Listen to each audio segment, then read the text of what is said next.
వీధిలో కారును ఒక వ్యక్తి వెంబడిస్తున్నాడు.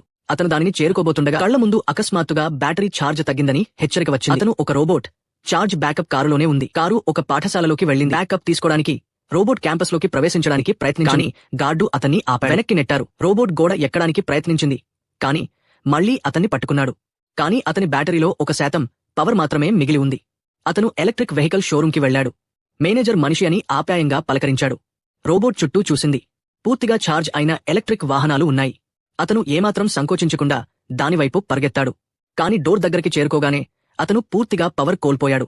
మేనేజర్ కారు కింద భాగాన్ని చెక్ చేస్తున్నాడని భావించి అతనికి ఎక్స్ప్లెయిన్ చేయడం ప్రారంభించాడు.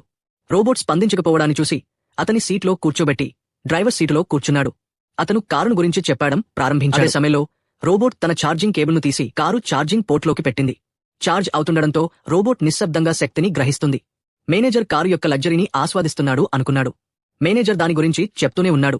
రోబోట్ తల ఊపుతూ ఉన్నాడు. రహస్యంగా పూర్తి వేగంతో ఛార్జ్ అవుతూ వింటున్నట్లు నటించాడు. అకస్మాత్తుగా కారు ఆగిపోయింది. గందరగోళంలో ఉన్న మేనేజర్ బహుశా సిబ్బంది దానిని ఛార్జ్ చేయడం మర్చిపోయి ఉంటారని అనుకున్నాడు. రోబోట్ త్వరగా అన్ప్లగ్ చేసి బయటకి దిగింది. మేనేజర్ అతన్ని మరొక కారు వద్దకు తీసుకెళ్లాడు. లోపలికి వెళ్లగానే రోబోట్ ఛార్జింగ్ కేబుల్ను ఛార్జింగ్ పోర్ట్లోకి పెట్టింది. తర్వాత ఆ కారు ఛార్జ్ కూడా అయిపోయింది. ఇది ఇలా కంటిన్యూ అవుతూ వచ్చింది. రోబోట్ ఒకదాని తర్వాత ఇంకోటి తనను తాను రీఛార్జ్ చేసుకుంది. డీలర్షిప్లోని కార్లు ఒక్కొక్కటిగా ఖాళీ అయ్యాయి.